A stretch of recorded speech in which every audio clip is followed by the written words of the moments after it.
أعوذ بالله من الشيطان الرجيم. بسم الله الرحمن الرحيم. والمحصنات من النساء إلا ما ملكت أيمانكم كتاب الله عليكم، وأحل لكم ما وراء ذلكم أن تبتغوا بأموالكم محصنين غير مسافحين، فما استمتعتم به منهن فآتوهن أجورهن فريضة، ولا جناح عليكم فيما تراضيتم به من بعد الفريضة، إن الله كان عليما حكيما. ومن لم يستطع منكم طولا أن ينكح المحصنات المؤمنات فمما ملكت أيمانكم من فتياتكم المؤمنات، والله أعلم بإيمانكم بعضكم من بعض، فانكحوهن بإذن أهلهن وآتوهن أجورهن بالمعروف محصنات غير مسافحات ولا متخذات أخدان، فإذا أحصن فإن أتين بفاحشة فعليهن نصف ما على المحصنات من العذاب، ذلك لمن خشي العنة منكم، وأن تصبروا خير لكم، والله غفور رحيم. يريد الله ليبين لكم ويهديكم سنن الذين من قبلكم ويتوب عليكم، والله عليم حكيم. والله يريد أن يتوب عليكم، ويريد الذين يتبعون الشهوات أن تميلوا ميلا عظيما. يريد الله أن يخفف عنكم، وخلق الإنسان ضعيفا. يا أيها الذين آمنوا لا تأكلوا أموالكم بينكم بالباطل إلا أن تكون تجارة عن تراض منكم، ولا تقتلوا أنفسكم، إن الله كان بكم رحيما. ومن يفعل ذلك عدوانا وظلما فسوف نصليه نارا، وكان ذلك على الله يسيرا. إن تجتنبوا كبائر ما تنهون عنه نكفر عنكم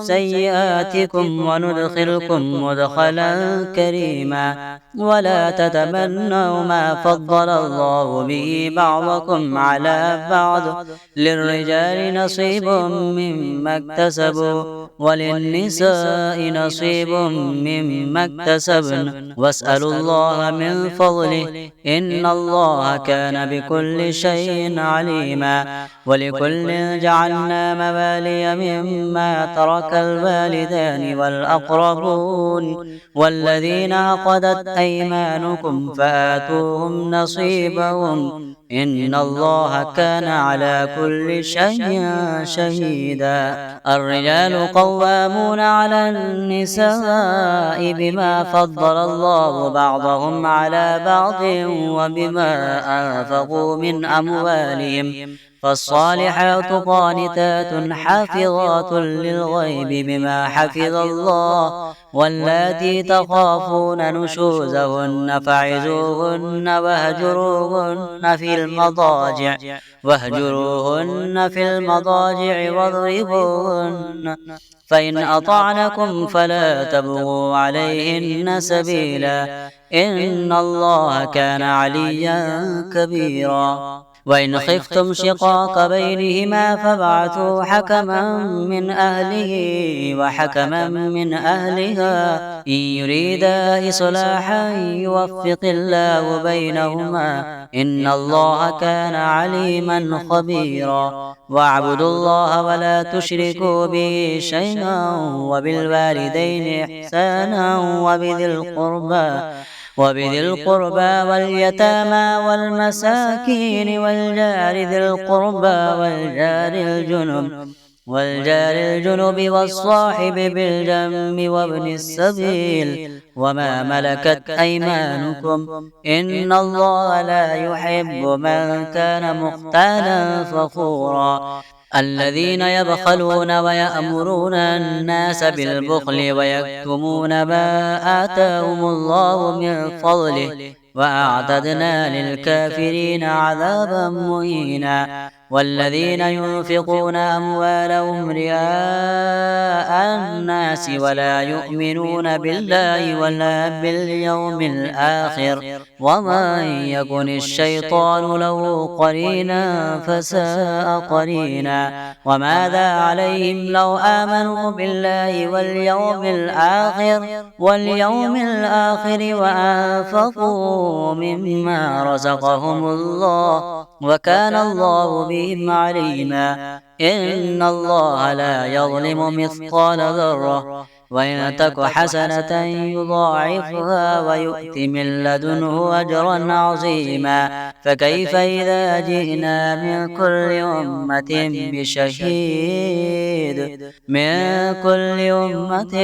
بشهيد وجئنا بك على هؤلاء شهيدا. يومئذ يود الذين كفروا وعصوا الرسول لو تسوى بهم الأرض ولا يكتمون الله حديثا. يا أيها الذين آمنوا لا تقربوا الصلاة وأنتم سكارى حتى تعلموا ما تقولون ولا جنبا إلا عابري سبيل حتى تغتسلوا وإن كنتم مرضى أو على سفر أو جاء أحد منكم من الغائط أو لامستم النساء فلم تجدوا ماء فتيمموا صعيدا طيبا فامسحوا بوجوهكم وأيديكم إن الله كان عفوا غفورا.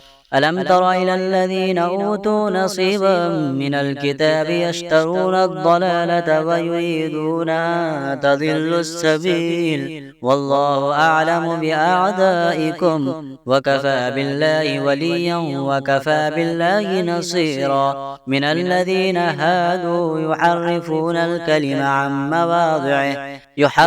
الكلم عن مواضعه ويقولون سمعنا وعصينا واسمع غير مسمع وراعنا ليا بألسنتهم وطعنا في الدين ولو أنهم قالوا سمعنا وأطعنا واسمع وانظرنا لكان خيرا لهم وأقوم ولكن لعنهم الله بكفرهم فلا يؤمنون إلا قليلا. يا أيها الذين أوتوا الكتاب آمنوا بما نزلنا مصدقا لما معكم من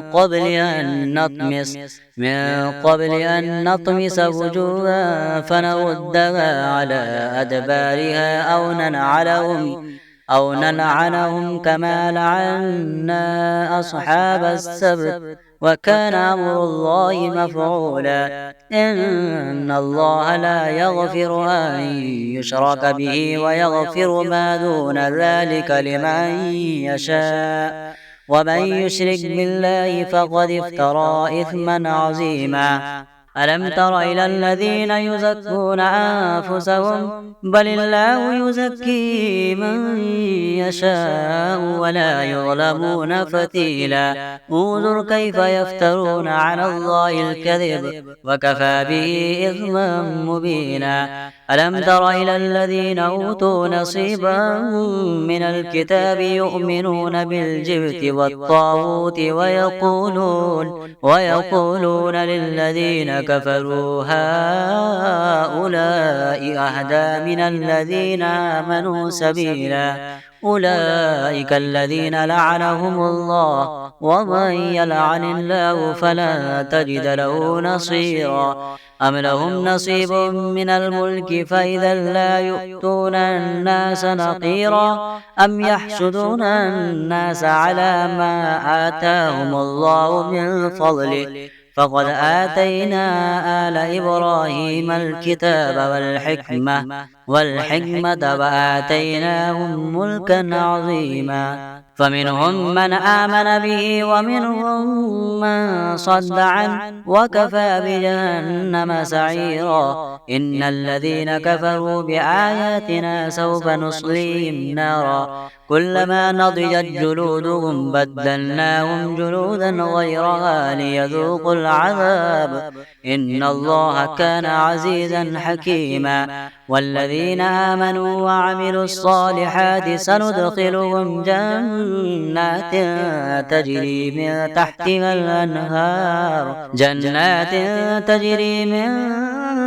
تحتها الأنهار خالدين فيها أبدا لهم فيها أزواج مطهرة وندخلهم ظلا ظليلا. إن الله يأمركم أن تؤدوا الأمانات إلى أهلها وإذا حكمتم بين الناس أن تحكموا بالعدل إن الله نعم ما يعظكم به إن الله كان سميعا بصيرا. يا أيها الذين آمنوا أطيعوا الله وأطيعوا الرسول وأولي الأمر منكم فإن تنازعتم في شيء فردوه إلى الله والرسول إن كنتم تؤمنون بالله واليوم الآخر ذلك خير وأحسن تأويلا. ألم تر إلى الذين يزعمون أنهم آمنوا بما أنزل إليك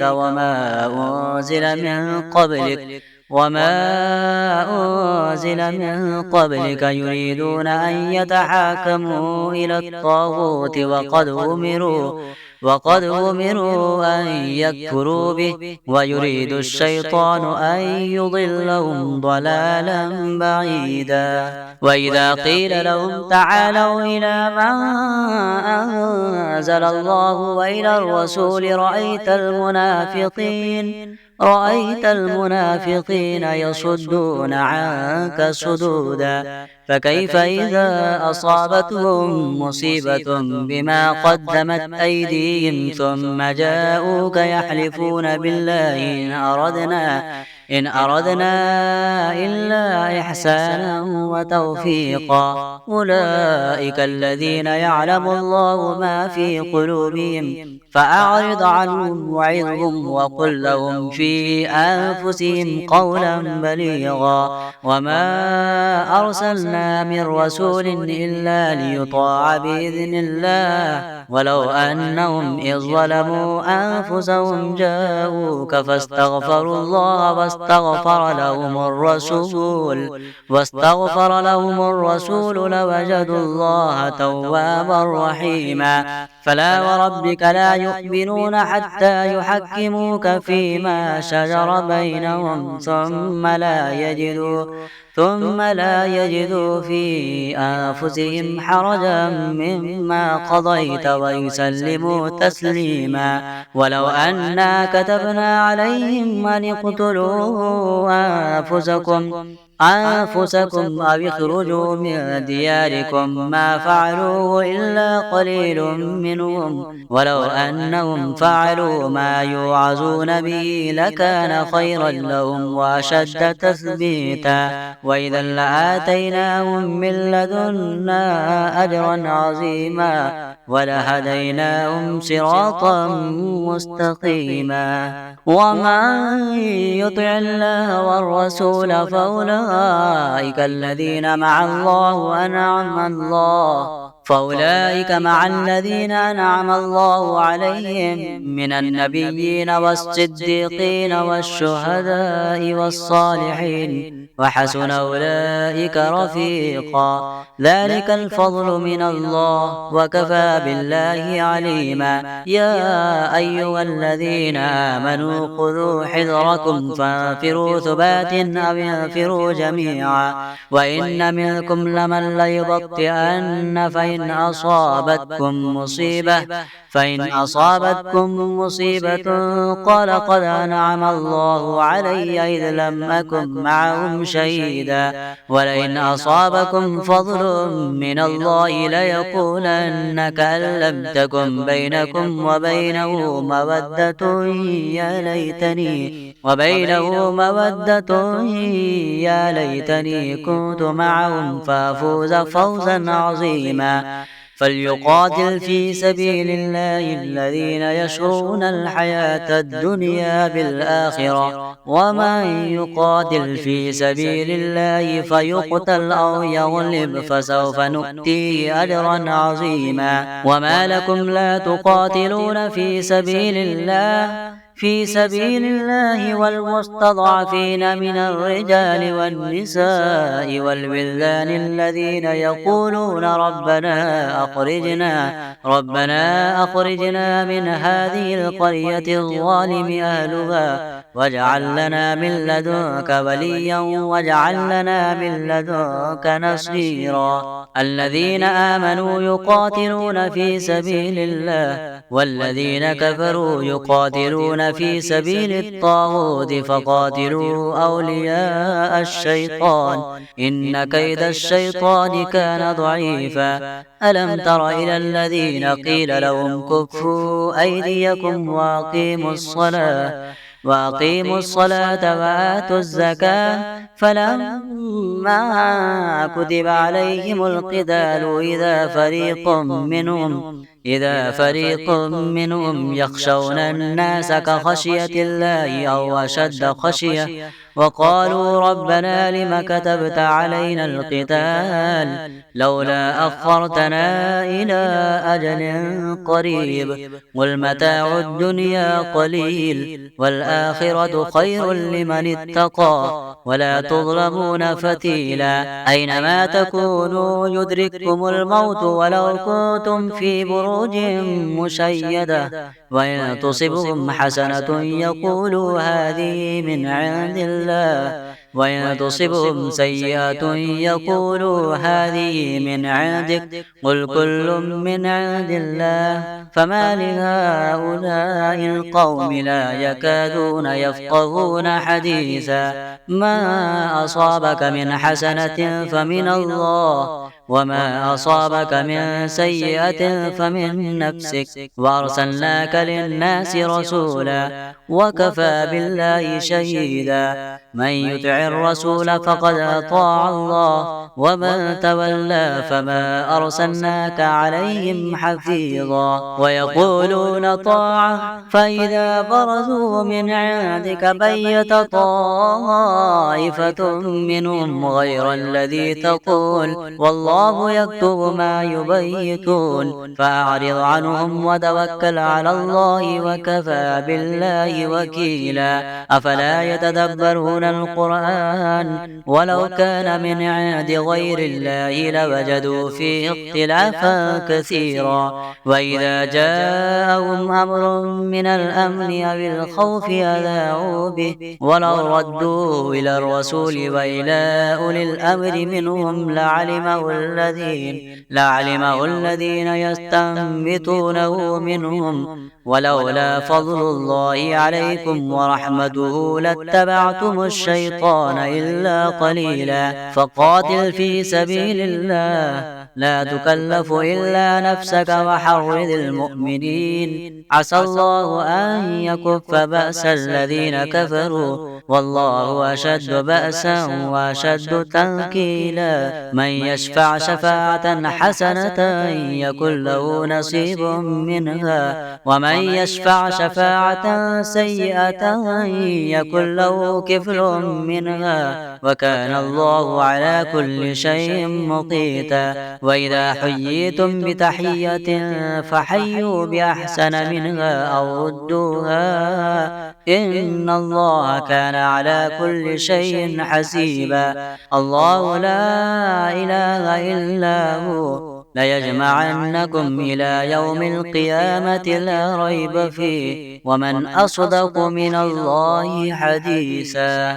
فما لكم في المنافقين فئتين والله أركسهم بما كسبوا أتريدون أن تهدوا من أضل الله ومن يضلل الله فلن تجد له سبيلا ودوا لو تكفرون كما كفروا فتكونون سواء فلا تتخذوا منهم أولياء حتى يهاجروا في سبيل الله فإن تولوا فخذوهم واقتلوهم حيث وجدتموهم ولا تتخذوا منهم وليا ولا نصيرا إلا الذين يصلون إلى قوم بينكم وبينهم ميثاق أو جاءوكم حسرت صدورهم أن يقاتلوكم أو يقاتلوا قومهم ولو شاء الله لسلطهم عليكم فلقاتلوكم فإن اعتزلوكم فلم يقاتلوكم وألقوا إليكم السلم فما جعل الله لكم عليهم سبيلا ستجدون آخرين يريدون أن يأمنوكم ويأمنوا قومهم كلما ردوا إلى الفتنة أركسوا فيها فإن لم يعتزلوكم ويلقوا إليكم السلم ويكفوا أيديهم فخذوهم واقتلوهم حيث ثقفتموهم وأولئك جعلنا لكم عليهم سلطانا مبينا وما كان لمؤمن أن يقتل مؤمنا إلا خطأ ومن قتل مؤمنا خطأ فتحرير رقبة مؤمنة ودية مسلمة إلى أهله إلا أن يصدقوا فإن كان من قوم عدو لكم وهو مؤمن فتحرير رقبة مؤمنة وإن كان من قوم بينكم وبينهم ميثاق فدية مسلمة إلى أهله وتحرير رقبة مؤمنة فمن لم يجد فصيام شهرين متتابعين توبة من الله وكان الله عليما حكيما ومن يقتل مؤمنا متعمدا فجزاؤه جهنم خالدا فيها وغضب الله عليه ولعنه وأعد له عذابا عظيما يا أيها الذين آمنوا إذا ضربتم في سبيل الله فتبينوا ولا تقولوا لمن ألقى إليكم السلام لست مؤمنا تبتغون عرض الحياة الدنيا فعند الله مغانم كثيرة كذلك كنتم من قبل فمن الله عليكم فتبينوا إن الله كان بما تعملون خبيرا لا يستوي القاعدون من المؤمنين غير أولي الضرر والمجاهدون في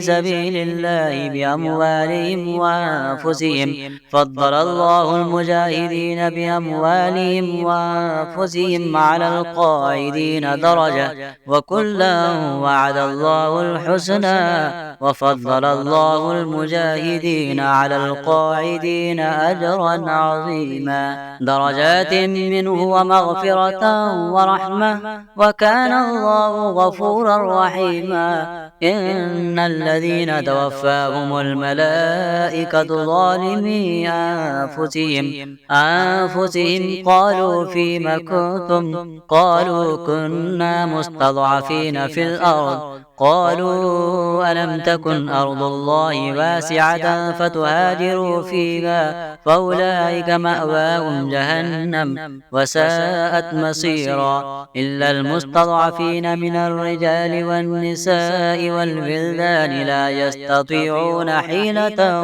ولا يهتدون سبيلا فأولئك عسى الله أن يعفو عنهم وكان الله عفوا غفورا ومن يهاجر في سبيل الله يجد في الأرض مراغما كثيرا وسعة ومن يخرج من بيته مهاجرا إلى الله مهاجرا إلى الله ورسوله ثم يدركه الموت فقد وقع أجره على الله، وكان الله غفورا رحيما. وإذا ضربتم في الأرض فليس عليكم جناح أن تقصروا من الصلاة إن خفتم أن يفتنكم الذين كفروا إن الكافرين كانوا لكم عدوا مبينا. وإذا كنت فيهم فأقمت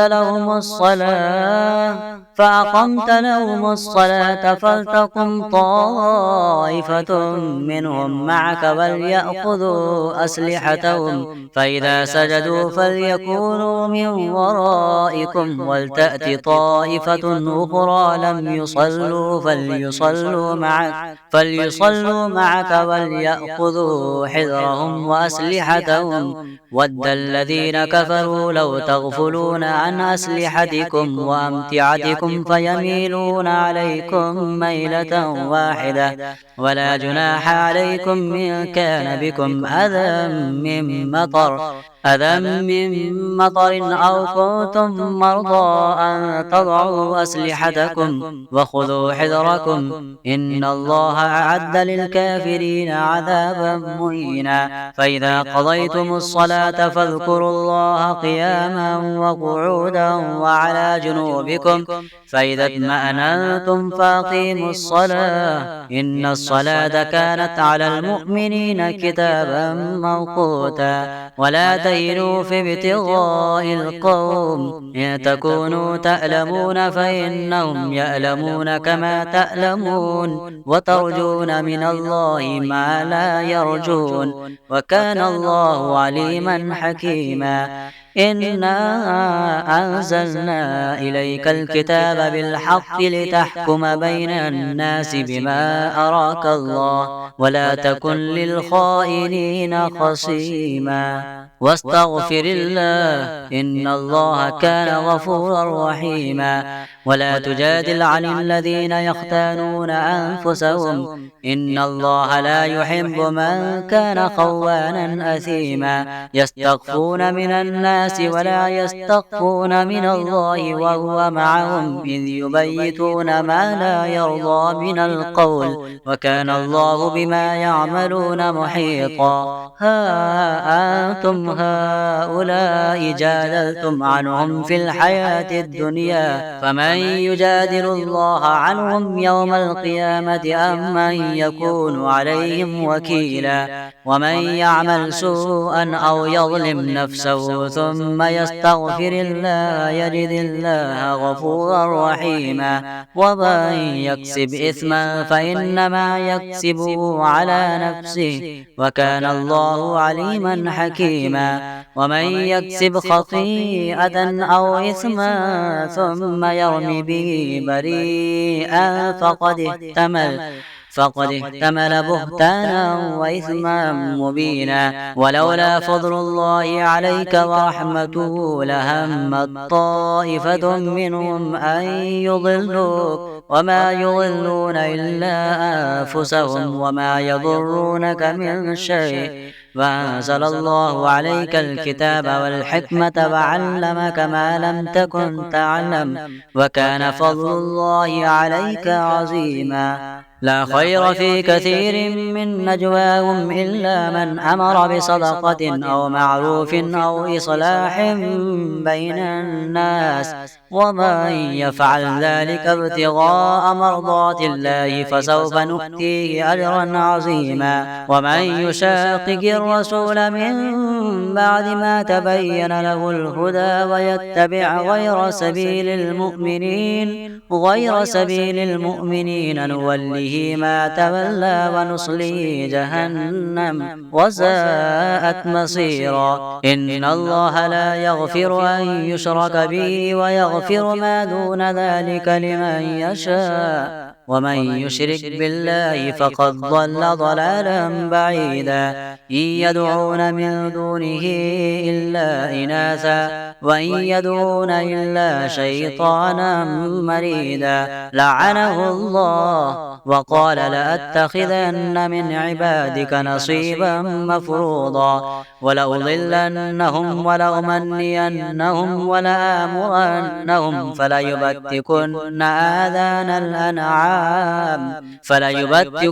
آذان الأنعام ولآمرنهم فليغيرن خلق الله ومن يتخذ الشيطان وليا من دون الله فقد خسر خسرانا مبينا يعدهم ويمنيهم وما يعدهم الشيطان إلا غرورا أولئك مأواهم جهنم ولا يجدون عنها محيصا والذين آمنوا وعملوا الصالحات سندخلهم جنات تجري من تحتها الأنهار خالدين فيها أبدا وعد الله حقا ومن أصدق من الله قيلا ليس بأمانيكم ولا أماني أهل الكتاب من يعمل سوءا يجز به ولا يجد له من دون الله وليا ولا نصيرا ومن يعمل من الصالحات من ذكر أو أنثى وهو مؤمن فأولئك يدخلون الجنة ولا يظلمون نقيرا ومن أحسن دينا ممن أسلم وجهه لله وهو محسن واتبع ملة إبراهيم حنيفا واتخذ الله إبراهيم خليلا ولله ما في السماوات وما في الأرض وكان الله بكل شيء محيطا ويستفتونك في النساء قل الله يفتيكم فيهن وما يتلى عليكم في الكتاب في يتامى النساء اللاتي لا تؤتونهن ما كتب لهن وترغبون أن تنكحوهن والمستضعفين من الولدان وأن تقوموا لليتامى بالقسط وما تفعلوا من خير فإن الله كان به عليما وإن امرأة خافت من بعلها نشوزا أو إعراضا فلا جناح عليهما أن يصلحا بينهما صلحا والصلح خير وأحضرت الأنفس الشح وإن تحسنوا وتتقوا فإن الله كان بما تعملون خبيرا ولن تستطيعوا أن تعدلوا بين النساء ولو حرصتم فلا تميلوا كل الميل فتذروها كالمعلقة وإن تصلحوا وتتقوا فإن الله كان غفورا رحيما وإن يتفرقا يغن الله كلا من سعته وكان الله واسعا حكيما ولله ما في السماوات وما في الأرض ولقد وصينا الذين أوتوا الكتاب من قبلكم وإياكم أن اتقوا الله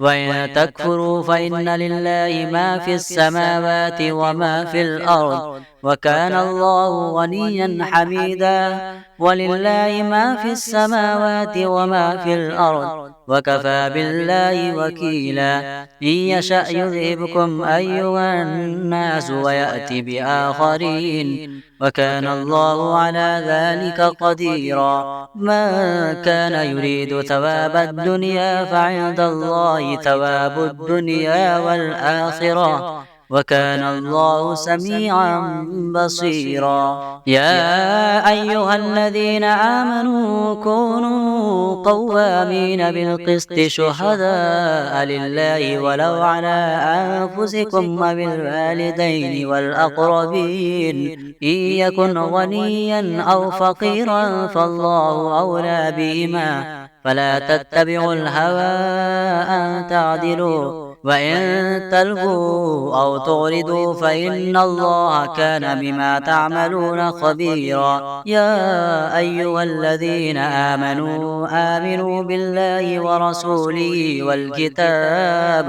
والكتاب الذي نزل على رسوله والكتاب الذي أنزل من قبل، ومن يكفر بالله وملائكته وكتبه ورسله واليوم الآخر فقد ضل ضلالا بعيدا. إن الذين آمنوا ثم كفروا ثم آمنوا ثم كفروا ثم ازدادوا كفرا لم يكن الله ليغفر لهم ولا ليهديهم سبيلا. بشر المنافقين بأن لهم عذابا أليما. الذين يتخذون الكافرين أولياء من دون المؤمنين أيبتغون عندهم العزة فإن العزة لله جميعا. وقد نزل عليكم في الكتاب أن إذا سمعتم آيات الله يكفر بها ويستهزأ بها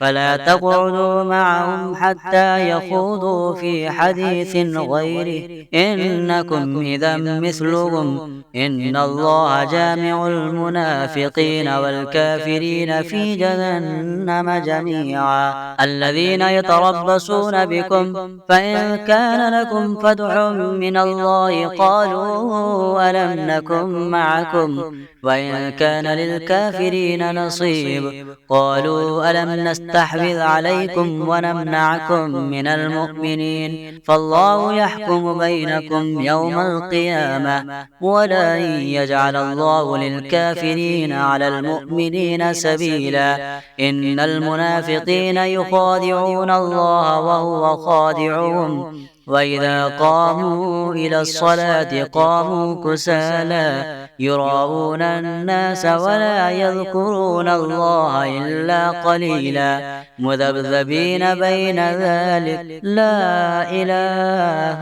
هؤلاء ولا إله هؤلاء ومن يضلل الله فلن تجد له سبيلا. يا أيها الذين آمنوا لا تتخذوا الكافرين أولياء من دون المؤمنين أتريدون أن تجعلوا لله عليكم سلطانا مبينا. إن المنافقين في الدرك الأسفل من النار ولا تجد لهم نصيرا إلا الذين تابوا وأصلحوا واعتصموا بالله وأخلصوا دينهم لله فأولئك مع المؤمنين وسوف يؤتي الله المؤمنين أجرا عظيما. ما يفعل الله بعذابكم إن شكرتم وآمنتم وكان الله شاكرا عليما.